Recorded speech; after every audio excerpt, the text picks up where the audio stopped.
Tonight, we are very honored to have Dr. Penny Kendall-Reed join us, again from Canada. We had an amazing time with her in Hong Kong I think it was in October. And after her presentation, we had a lot of requests for another lecture from her.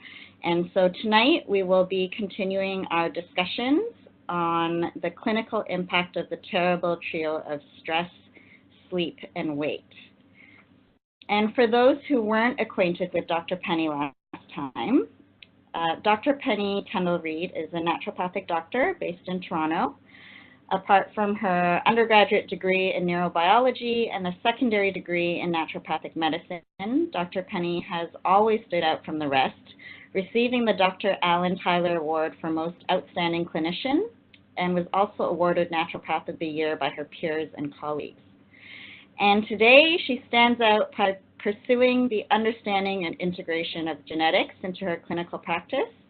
And in any lecture given by Penny, you will also understand exactly why it is so important to include genetics into the solutions you offer your patients.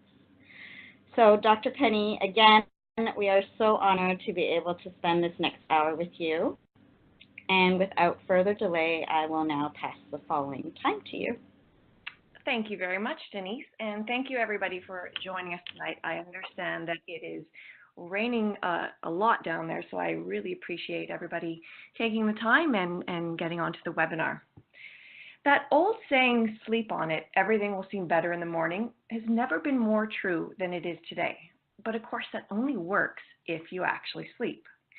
While chronic stress and the detrimental health effects are greatly recognized amongst healthcare providers and certainly the general population, insomnia still remains very poorly accepted as a problem unto itself, and certainly as a factor in disease etiology. Sleep isn't just a time for rest, sleep is our health. This is my speaker disclosure, and you can certainly read this at your own time, but just very quickly, I am a paid medical advisor for Pure Encapsulation. Other than that, I don't have any conflicts. So how intimately are these tied in together, sleep, depression, and anxiety? Well, 1 in 6 people in Hong Kong suffer from clinical anxiety, depression, or mental illness, and up to 82% experience general anxiety every single day. And it's not just adults, because the number of children under the age of 15 being hospitalized for mental illness has risen 50% in the last 6 years. According to the World Health Organization, one of the leading causes of death in Hong Kong is suicide, all attributed to stress. That's huge. We have to stop this. Hong Kongers work on average 2,300 hours annually, compared to the 1,700 that most of the other developing countries work. You sleep on average 6.5 or less, and I'm going to go more for the less side here from what I've heard, hours per night relative to the 8 hours that are needed. And 2/3 of people in Hong Kong suffer from stress-induced insomnia. And in fact, it's been stated by the Anxiety Support Organization of Hong Kong that Hong Kongers are so crippled by stress that they can't leave their homes without suffering acute stress. And these stress and depression and insomnia are so intimately tied together when we see with these stats that you can't separate out treatment amongst any of them. So what's actually going on? Why is stress so prominent in our society these days? Well, it's because we're hunter-gatherers. We're meant to hang out at that campfire, the parasympathetic side of our central nervous system, that quiet side, all day long. We have one single stressor a day, and that's go hunting. So when we have a stressor, our adrenal glands release those glucocorticoids, the cortisol, adrenaline, and noradrenaline. We redirect blood and nerve supply from our digestive tract out to our extremities so that we can go fight that saber-toothed tiger. We have all of those metabolic changes that occur. Once we've dealt with that one single stressor that's supposed to last about an hour, cortisol, adrenaline, and noradrenaline, particularly cortisol, bind into those receptors around the hypothalamus and the pituitary, and that's the signal to the central nervous system to say, I'm done with this stressor, shut off further production of cortisol, adrenaline, and noradrenaline, take my nervous system from the sympathetic stress side back to the parasympathetic, the quiet side of the nervous system, where we eat and sleep and digest and hang out, etc. Our society, though, is bombarded with stressors all day long. So we generate so much cortisol, adrenaline, and noradrenaline. Those hormones flood the brain, so all of those receptors around the hypothalamus and the pituitary are saturated and inflamed. Therefore, what happens is our hormones can't bind into them, and we can't shut off the sympathetic nervous system. So most of us today are just stuck in a level of sympathetic drive. We might slow it down by going on holiday. We might speed it up by having a deadline at work, but we're never getting off of that sympathetic drive. And what happens when we don't get off of that sympathetic drive and we can't shut off the production of the stress hormones? Well, we actually have continual secretion of those stress hormones even without the presence of a stressor itself. We start to increase the production of those inflammatory cytokines. We also start to kill off a lot of the good microbiome in our bowel. And we definitely alter both the production and the secretion of melatonin. And all of these we're going to get into this evening. So one of the first things when we're looking at stress and anxiety are, what are the major hormones at play here? We're looking at epinephrine or adrenaline, noradrenaline, and cortisol. These are our three main stress hormones, and they increase feelings of panic and worry because these are our fight or flight hormones. We're out hunting for that tiger, so we're always looking around what's going to impact my health. Where is the danger coming from? We definitely have a lot of sleep disturbances because when we're hunting for that tiger, our body doesn't want to let us sleep. It doesn't want to go into good stage 4 deep sleep because if we do, we might die when the tiger comes around. We have those racing thoughts of what's around the next corner. Did I get back to that person? Have I finished those deadlines? Our brain will not let us slow down when we're stuck in sympathetic drive. And we have a lot of irritability and anger that starts to oscillate with depression. These are the fight or flight emotional sides of sympathetic drive. So the fight is that anger and that irritability, the quick to react. The flight is the withdrawn, the depressed side. And this becomes even more prominent if we have stress that occurs as a child. When we're younger, our central nervous system is educating itself, much like our immune system does when we are exposed to a bacteria. So our stressors are supposed to be really small. My sister stole my doll. I had a fight with my best friend. Our nervous system learns to create a small amount of stress hormone for a small stressor and educates itself from there. However, if we have big stressors as a child, our central nervous system learns I need to make a great deal of stress hormone just to keep my world safe, even if it's for a small stressor. What that does is increases that sympathetic drive all throughout our life, and it's been shown that children who have had increased stress have a much higher rate of panic attacks, general anxiety disorder, and clinical depression later on in life, because that continual stimulation of the sympathetic drive alters their production of both serotonin, the happy hormone, as well as cortisol. This also has a huge effect on our GI tract or a microbiome. Our stress hormones themselves will actually inhibit or kill off the good bacteria that's in our bowel. And that good bacteria is actually responsible for dictating the production of serotonin, GABA, and dopamine, our good calming chemical messengers, our motivating hormones in our bowel. They will also, when our microbiome is low, stimulate further release of the stress hormones. So we have this cyclic effect here. And how cortisol impacts our microbiome is through inflammation. Cortisol increases the production of those inflammatory cytokines, and those cytokines inflame receptors that exist on every single body in the gut. So our good probiotics or a microbiome, it has what's called a receptor recognition pattern. So they're very specific receptors on their coating that allow our own immune system to identify a good bacteria or that probiotic in our gut versus a bad bacteria. So it helps us identify self versus bad bacteria. Cortisol inflames those receptors and mutates them. So now our immune system can't actually recognize a probiotic as a good bacteria or part of ourself, and actually directs our immune system to kill it off. That lowers the level of the probiotics or microbiome, which then stimulates further release of those stress hormones and further decreases the production of serotonin, GABA, and dopamine, augmenting this entire effect.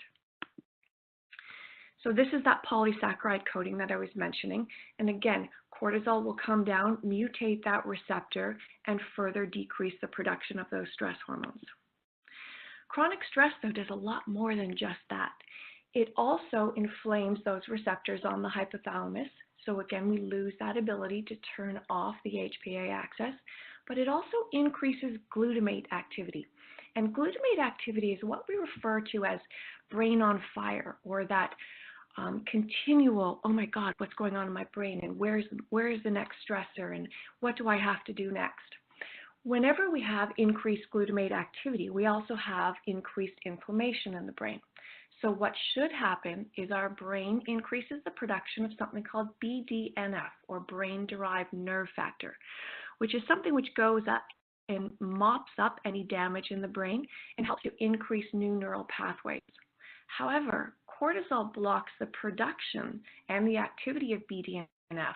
So all of this damage that's created through inflammation and through glutamate, we can't actually reset and fix, further increasing stress upon the body and the brain. And this is actually making us lose our mind. One of the things that BDNF does is it increases dendritic and axonal growth between neurons. So that saying, what fires together wires together, that's all because of BDNF. So when we learn something, every time we practice it, we are increasing axonal and dendritic growth via BDNF to wire that pathway together. However, if we decrease that firing and that wiring because we don't have enough BDNF, that brain tissue actually shrinks. And this is particularly true of both the hippocampus and the amygdala.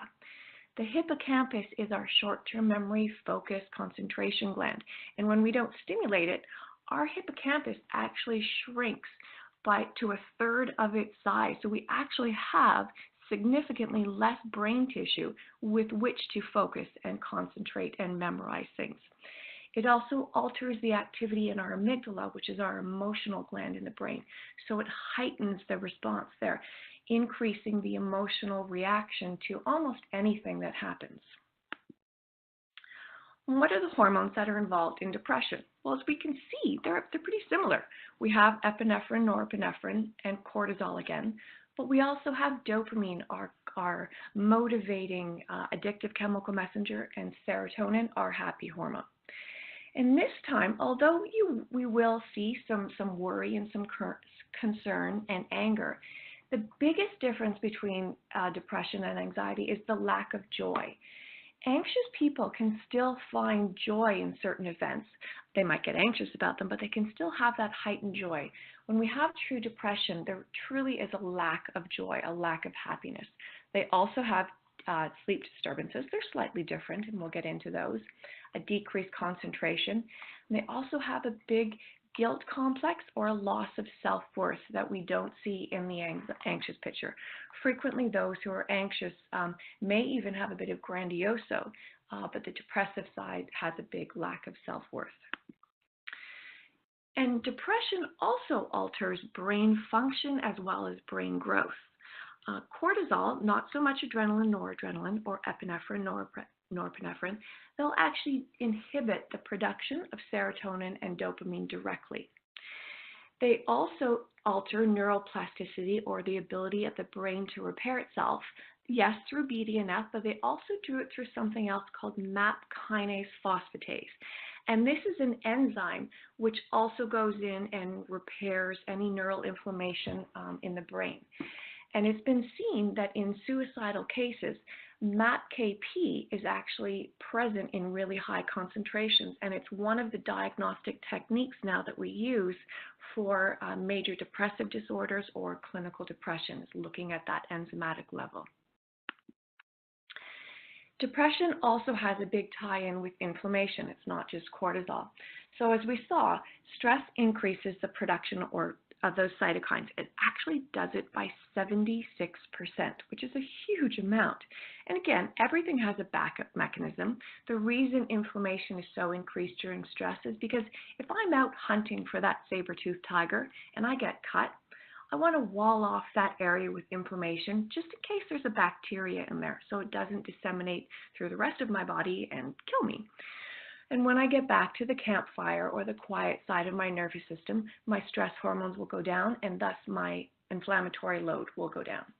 But when we're stuck in that HPA sympathetic loop, the production of those inflammatory cytokines occurs 24/7. And the big players here are interleukin-6, tumor necrosis factor, C-reactive protein, and NF-kappa B. And the big caveat here is when we increase the production of IL-6, that stimulates further production of TNF, which further stimulates production of IL-6, so we start to increase that loop here. We saw how the inflammatory cytokines alter the probiotic distribution within the GI tract. We also saw how they inflame the hypothalamic receptors in the brain, which leads to that loss of feedback in the HPA axis. But they also directly decrease serotonin and dopamine production themselves through the GI tract, and they also inhibit their reuptake, and that's actually in a dose-dependent fashion. So it doesn't allow those serotonin and dopamine, even if it is present, to fully have its main action in the body. And those cytokines also increase glutamate activity in the brain. It's also been shown that patients with major depression not only have increased inflammatory cytokine production, both in the bowel and in the CFS and the blood, but patients who have a history of stress or obesity, particularly as children, have significantly augmented or higher levels of those cytokines. So once again, we see a greater impact if we have a child who's exposed to stress and the impacts that that's going to have on them later in life. There's a couple of other ways, too, that stress also impairs depression or impairs the production of those stress hormones. And one is, we know that in order to make serotonin, we have to convert tryptophan into 5-HTP and then 5-HTP into serotonin. And to do this, we need tetrahydrobiopterin, or BH4. Cortisol inhibits the production of BH4, so we have a decrease in that conversion into 5-HTP, thus a decrease into serotonin. And then what it also does is it favors the IDO pathway, or indoleamine 2,3-diosinogase, which takes 5-HTP and converts it into kynurenine versus allowing it to go into serotonin. So we have two other routes here that cortisol, or the stress hormones, decrease serotonin production and increase depression in the body.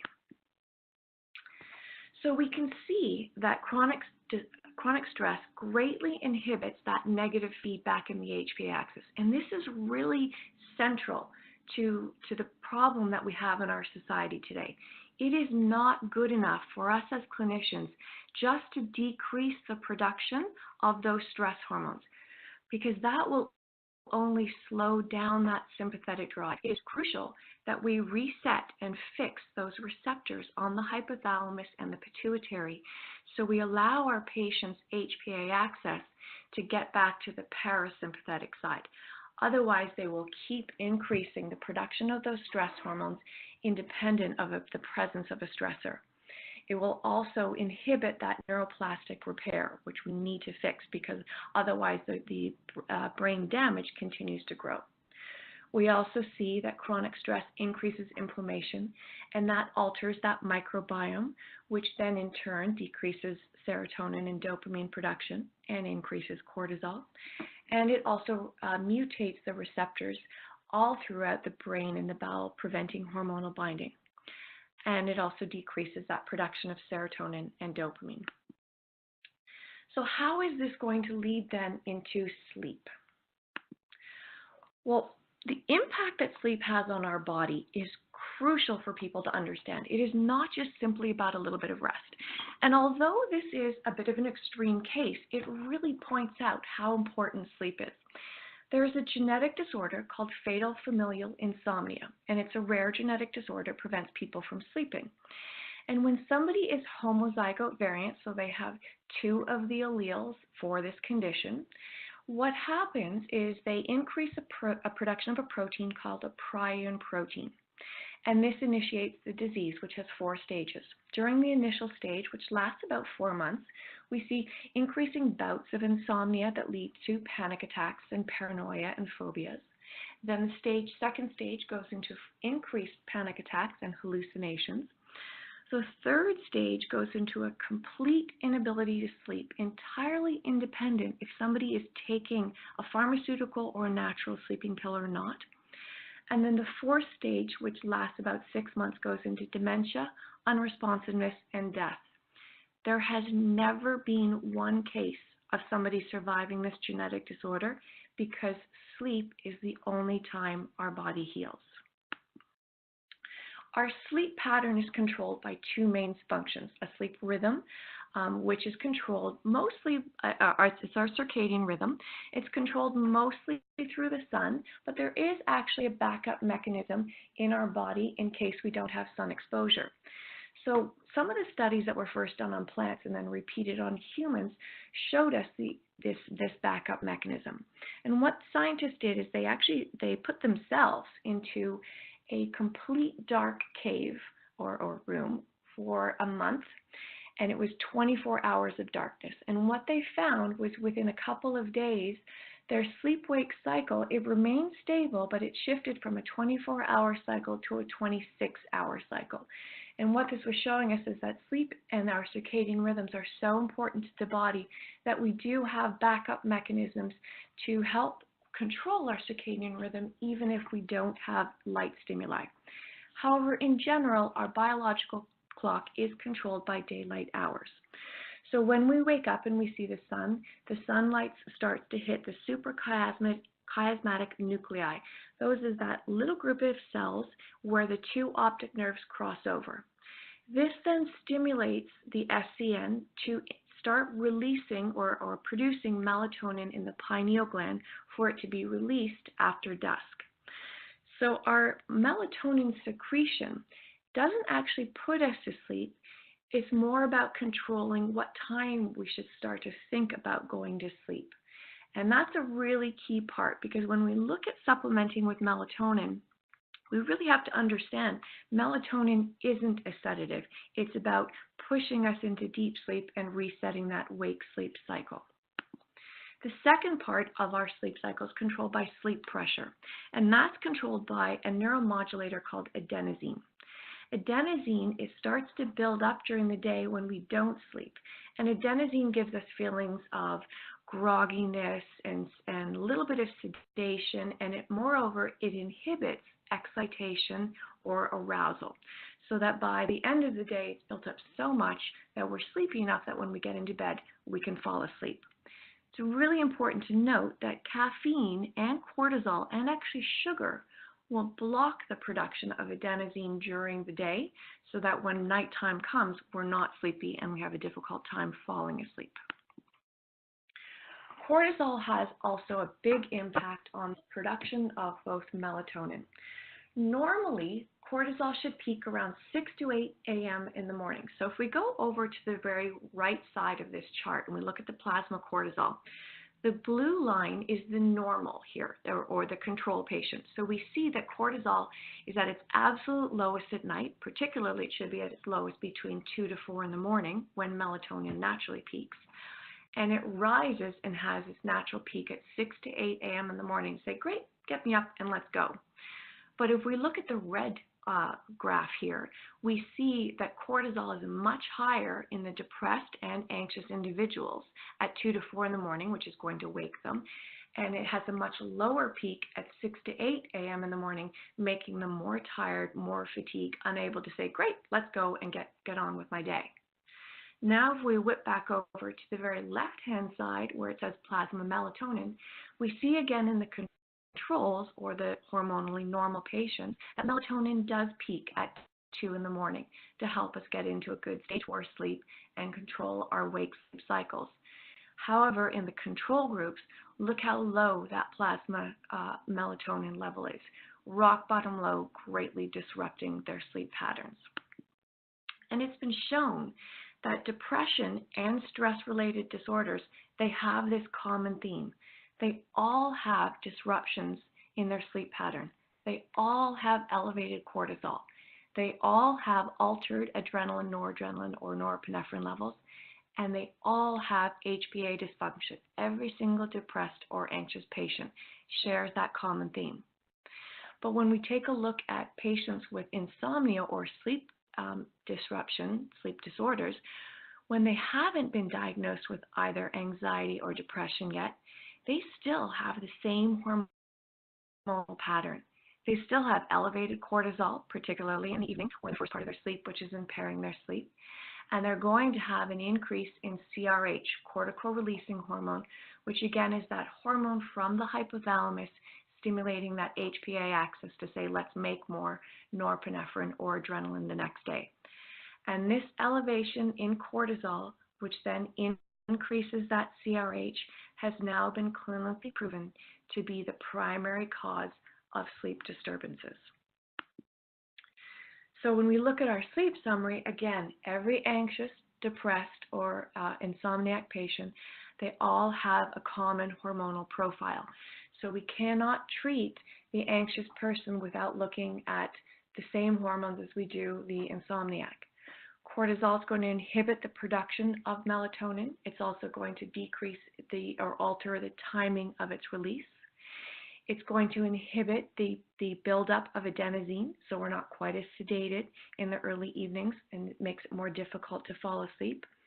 And most of all, cortisol inhibits the ability of our brain to progress from stage 3 sleep into stage 4 delta wave sleep. Stage 4 delta wave sleep is that deep sleep. When we spent a lot of time talking about this in the live lecture, but due to time, we're sort of condensing it here. And just to note again that at stage 4 sleep, when our brain goes into delta wave, this is the only time during the 24 hours that our body heals. When we are sitting watching TV, when we are resting, our brain is not, and body, they're not healing, they're only resting. They will be in alpha wave activity, not delta. Only in delta wave does our body go, oh, I need to make more serotonin, or I need to make an antibody, or I need to repair that muscle from working out. Sleep is all about stage 4 delta wave, and cortisol inhibits that. And then, as Denise mentioned, I always have to interact genes in this because our genes are our health platform. They are our stage. They tell us what our health potential can or cannot be. And it's really important to note that cortisol is the main hormone, or the only hormone, that can actually alter our DNA. So cortisol has the ability to take every gene, or 90% of our genes, and turn it to its on or off position. Just because we have a gene doesn't mean that we're going to express that disease from that gene. What we have the ability to do is shut off the production of the protein associated with that gene and stop expression of it. Or if it's a good one, increase its production. Cortisol will always turn a gene on or off to its adverse position. It's never going to turn it to let's sleep more deeply, or let's increase the production of serotonin. But even more dangerous is that cortisol actually has the ability to cross the nuclear membrane of a cell and bind onto messenger RNA, alter transcription, and actually change our DNA. And that's called tagging a gene, and that's actually really frightening. So what are some of the genes that we're talking about? There's a series of genes called ADRA genes, ADRA2A being one of them.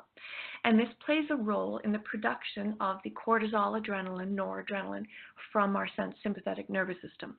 The A allele is the variant allele. And these individuals, they have more adrenaline receptors. They have more production of stress hormone for each stressor. So they have increased anxiety and depression. They're going to have increased waking between 2 to 4 in the morning because, as we saw from that chart, with higher cortisol levels, it decreases the production of melatonin and increases cortisol at 2 in the morning. They have higher fasting glucose levels, altered insulin, and increased BMI. And they also have increased mast cell stimulation, so more allergies, more asthma, more rashes, more histamine-type reactions. We also have CRCH, cortical releasing hormone, and this is an increase in production of CRH as well as CRH receptors with the A allele. So these variant individuals stimulate their HPA axis with much smaller stressors. So again, more anxiety, more depression, more sleep disturbances, more panic attacks. They also, ironically though, respond much better clinically to antidepressants, both pharmaceutically and naturally, and both in the bowel and in the brain. We also have TPH2, which is tryptophan hydroxylase 2, which is the conversion of tryptophan into 5-HTP by this enzyme created through this gene. This is the production of serotonin by the 5-HTP in the brain. There's another gene, TPH1, which is the production of serotonin in the bowel as well. So the T alleles, the variants, they have a decrease in the production of this enzyme, so they have difficulty converting tryptophan into 5-HTP, and thus 5-HTP into serotonin. And as we know, serotonin goes into melatonin, so we see more sleep disturbances, mood disturbances, fatigue. But we also see a lot of bloating and swelling and muscle pain and fibromyalgic-like symptoms, which is why we see a lot of IBS or fibromyalgia treated with antidepressants. The difference between anxiety and depression with sleeping, they both have altered stage 4 delta wave sleep, but the depressed patients will wake more at 5 in the morning compared to 2 to 4 in the morning, versus the anxious patients who will wake more at 2 to 4 versus 5 a.m. We also have DRD2, which is the production of dopamine and the dopamine receptor. So this is involved in memory and focus and concentration, as well as motivating behaviors, addictive behaviors, and depression. The T allele has decreased dopamine production, so they have decreased motivation and focus and concentration. We think of these as the ADD, ADHD patients. They also have increased food cravings or addictive behaviors. So a food craving is no different than an alcoholic craving, no different than a shopaholic. It's any of the aholic cravings or behaviors that we see with patients. It's that lower dopamine. We also have GAD1. This is what converts glutamate, that again, that brain on fire, that excitation in the brain, into GABA, that calming, quieting, as well as help me sleep chemical messenger. So we see with the T alleles, they have a decreased ability to convert glutamate into GABA, so they have a lot of racing thoughts. They also have an inability to stop quick, angry outbursts and panic attacks, and even borderlining on neurosis. This is a big gene that is involved in major depressive disorder, because the glutamate will create so much inflammation in the brain, it will block serotonin from binding anywhere. They have a decreased ability to fall asleep and stay asleep. And without the GABA, we have a lot of muscle rigidity and tremors. So GABA will work in the central nervous system as a calming effect, as a sedating effect, and it'll work in the peripheral nervous system as a calming to the muscle effect. And we lose all of that with the T allele variant when they don't make as much GABA. COMT, C-O-M-T, this is one of our methylation genes. And what this also does, though, is it's involved in the clearing out of dopamine, adrenaline, noradrenaline, and estrogen.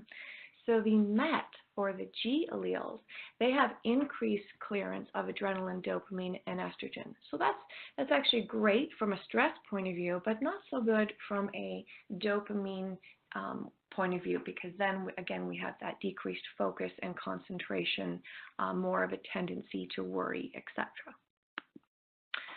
Cryptochrome 1, this is a gene which produces a protein that then blocks the activity of our clock genes. And our clock genes are the next ones that we'll look at. They're the ones that regulate out our circadian rhythm. The A allele has a decrease in production of this protein, so they have a very difficult time transitioning from one stage of sleep into the next. And this is particularly from going into REM sleep, which is our active dream sleep, into stage 1, or from wakefulness into stage 1.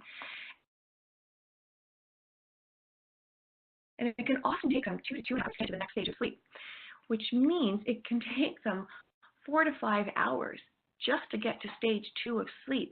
And that's often half of people's sleeping hours, and they haven't even made it yet into stage 4, that delta wave sleep, which we need to cycle through about 4 or 5 times per night. So these people aren't getting any of the stage 4 sleep. And it affects the clock genes. We have 2 main ones, clock 1 and clock 2. And these genes control our circadian rhythms. So the release of melatonin, but also the release of the breaking down of our cholesterol, the release of our thyroid hormones. The timing of every hormone in our body is essentially dictated by these clock genes. So what we see with clock 1 is they have really disrupted metabolic control. They have increased fasting glucose levels, increased BMI, and clock 2 has all of those, but they also have a great deal of sleepiness during the day, with more of arousal in the evening, making it once again difficult to fall asleep. So what do we have to do with all of these people? Well, we have to reset that lost negative feedback again. It's not good enough just to decrease that production of the hormones. We want to balance out the serotonin and dopamine. We need to regulate out and increase the production of melatonin and reestablish that gut flora. So one of my favorite ways to do it is by using an ingredient called lactium. This is an amino acid complex, which is 10 amino acids in length, which not only binds into the GABA A1 receptor, the calming receptor, but it doesn't bind into the PBR receptor, the sedating receptor. Of greater importance, though, is the fact that lactium is one of the only nutrients that goes up into the hypothalamus and the pituitary, rejuvenates and resets those receptors, allows the patient's own stress hormones to bind in and reestablish that negative feedback within the HP axis. So this simple protein sequence is what takes our patients from sympathetic into parasympathetic drive, not just calming down the sympathetic drive. And this is in a product called Serenitin Plus. So it's a combination of the lactium, theanine, which is an extract from green tea, which increases alpha wave activity, the calming wave. So it takes the patient from beta wave, which is, oh my God, into alpha wave, which is like, hey, I'm okay. And it has some vitamin D in it. Serenitin Plus, it's really important to note, is a product that we can use with any patient. There really is no contraindication. Even if a patient has a lactose intolerance or allergy, a milk allergy, this supplement is only 10 amino acids in length, and the immune system can only identify something that is 12 amino acids or longer. So this scoots under the radar of the immune system, allowing the patient to get the benefits of it without any allergenic reaction. Melatonin, of course, we can supplement with this, and it's really needed. Certainly, it's going to help to reset our circadian rhythms, particularly when we are very stressed or we're traveling into different time zones. But what it will also do is help, it binds to 2 different receptors in the suprachiasmatic nuclei. They're called MT1, or melatonin receptors 1 and 2. And these are receptors that, when we're stressed, they'll actually bind more dopamine. And dopamine in the eyes forces the eyes to blink to help wake up the body. And so what melatonin will do here is block those receptors from dopamine binding, decrease that blinking response, and decrease arousal. This is one of the reasons that we see a lot of patients who are on ADD drugs, which are dopamine-based, are blinking all of the time and also have difficulty sleeping. Melatonin is also one of the main antioxidants, anti-inflammatories in the brain, so it's great for preventing Alzheimer's and dementia. But when somebody is also deprived of sleep, but yet they don't let their body sleep, adenosine, that neuromodulator which builds up during the day, if we don't give the body the ability to sleep and we're not allowing it to sleep just from a number of hours point of view, it'll actually inflame the hippocampus and create a lot of short-term problems as well. Melatonin will help to protect the hippocampus there, or the neural tissue, from that inflammation. And finally, melatonin also helps to regulate out our body temperature at night. Our body temperature at 2 in the morning, as melatonin peaks, our body temperature should be at its absolute lowest to allow us to go into a good stage 4 sleep again. By supplementing with melatonin, we have extra control over our body temperature. And we have a wide variety of different products. We can use a 0.5 milligram. We can use that with infants or young children. We can use a standard dose of 3 milligrams. We can also use a time release, the melatonin SR. We can also use a liquid version, or we can go to a really high dose 20 milligram patient, which is excellent for cancer patients and Alzheimer's patients. Melatonin has a secondary effect of increasing apoptosis, which is that mechanism again of our immune system, which says, oh, I can see that cancerous cell, let's munch it up. And it also is one of the biggest anti-inflammatories for the brain, which is why it's one of the greatest defenses against Alzheimer's and dementia. Passion flower, it's another one of my favorites for sleep. Passion flower contains high levels of an amino acid called alanine and a flavonoid called chrysin, which increases GABA. But it also contains apigenin, and apigenin then takes that GABA and pushes it into the A1 receptor, the calming receptor, and more importantly, this time into the PBR receptor so that we get that sedating, that groggy effect. Because a lot of the times, if we take just GABA itself, it's not going to push itself into that PBR receptor. But when we add passion flower into that mix, it will force it into that receptor. GABA itself we can also use because GABA is used to decrease firing in the brain, decrease firing to our muscles, so create a calming effect. GABA is also used to control IGF-1, our human growth factor. And when we exercise, growth hormone and IGF-1 is released. But if we take GABA, then it's actually increased 400% during periods of rest and 200% during GABA. When we're chronically stressed, our levels of IGF and growth hormone greatly drop, which also impairs sleep. So supplementing with GABA, we can not only improve our workouts, but also our sleeps. One of my favorite formulas, which takes both GABA as well as using some passion flower, it also has hops and lemon balm, so we have a calming effect, is Best Rest formula.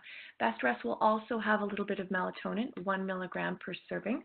So this is a fantastic formula that we can use that helps initiate sleep during the night, create a good hormonal sleep pattern, and give us that melatonin to push us into stage 4 sleep. Taurine is an amino acid which also helps to increase the production of melatonin and GABA in the brain. But one of the big things that taurine does is it helps bind any hormone into its receptor and keep it there longer. Whether it's melatonin, whether it's GABA, whether it's serotonin, it helps to increase that activity. It also decreases hyperactivity in the brain and creates feelings of calmness to help promote a better sleep. SeroPlus, when we're looking at increasing the production of serotonin, one of my favorite go-to products here is going to be SeroPlus because it has the 5-HTP, that precursor to serotonin, but it also has the P5P, that specialized version of B6. It also has the metfolin, the methylated version of folic acid, all the cofactors that our body needs to take that 5-HTP and push it into serotonin production. Similarly, we have Dopa Plus, which has the tyrosine to go into dopamine production. It also has the mucuna and L-Dopa itself, giving us that dopamine.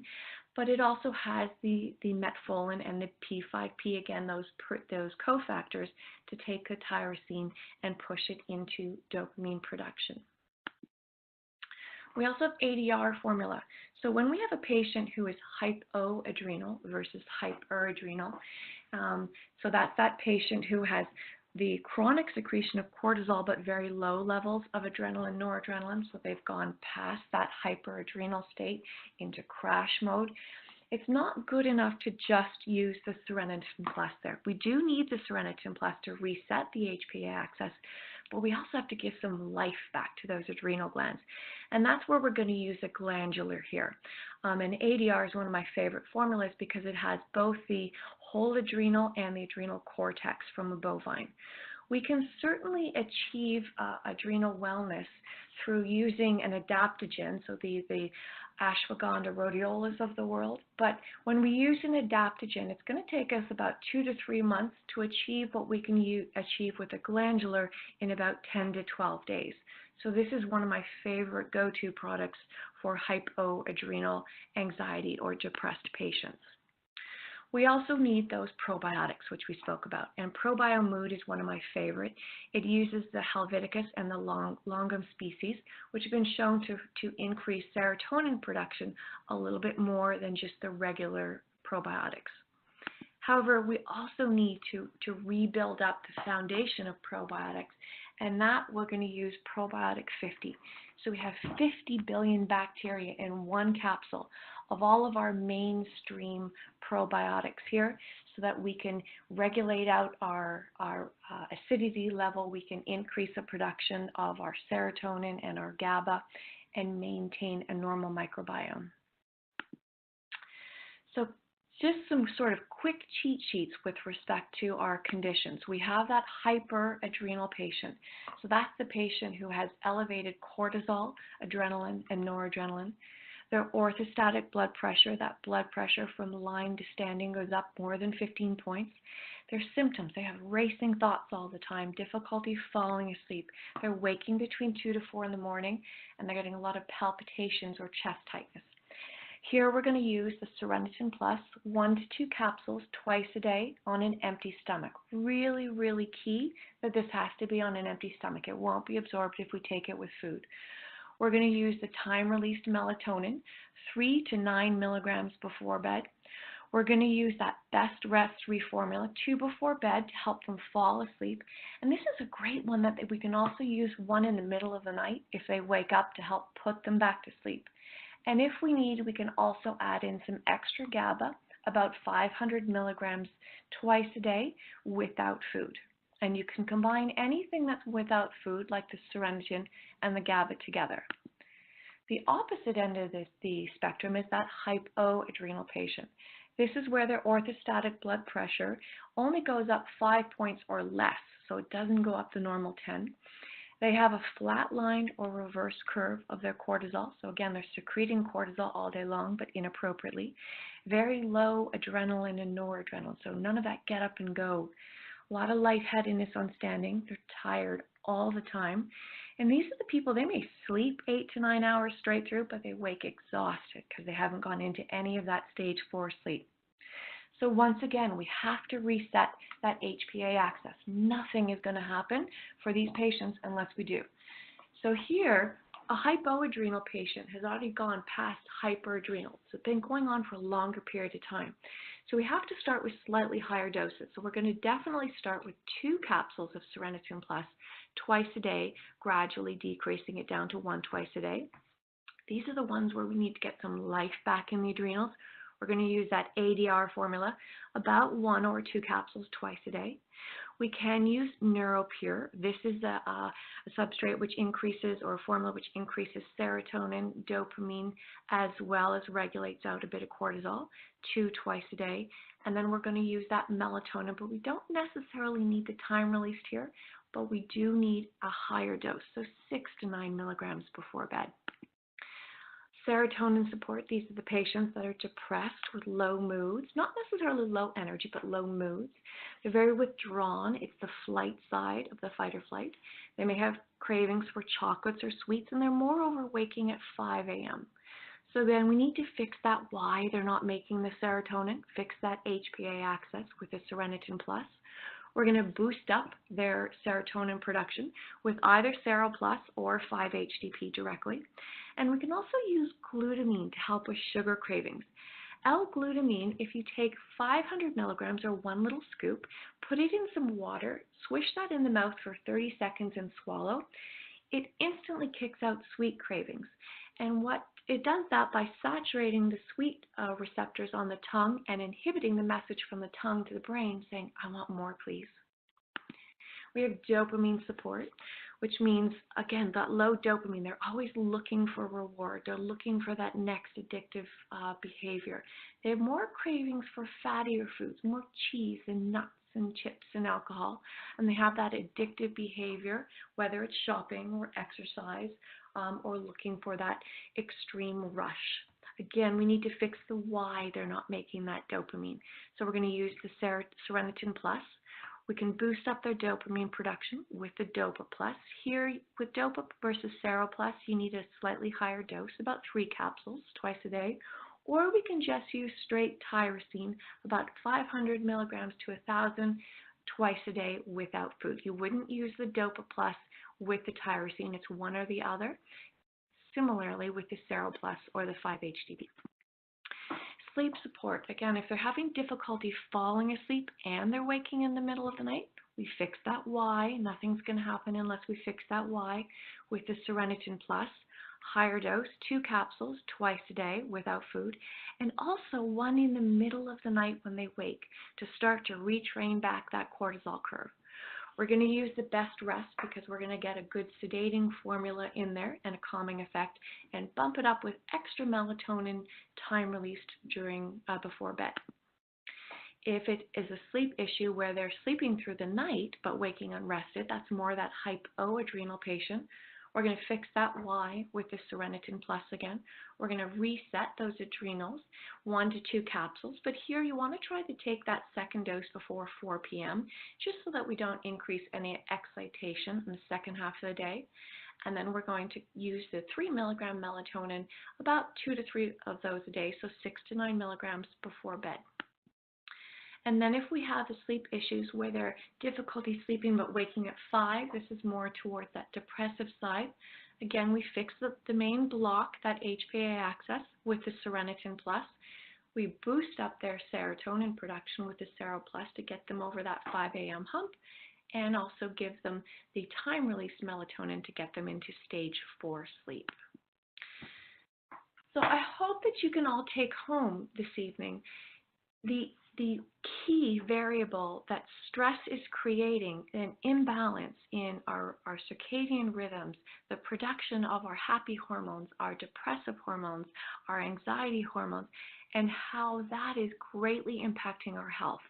And that we can never fix somebody's anxiety problem without resetting their sleep patterns. We can't reset their sleep patterns without resetting their anxiety and depressive hormones. The 3 of them are so interconnected that we really need to look at them as one true pathology.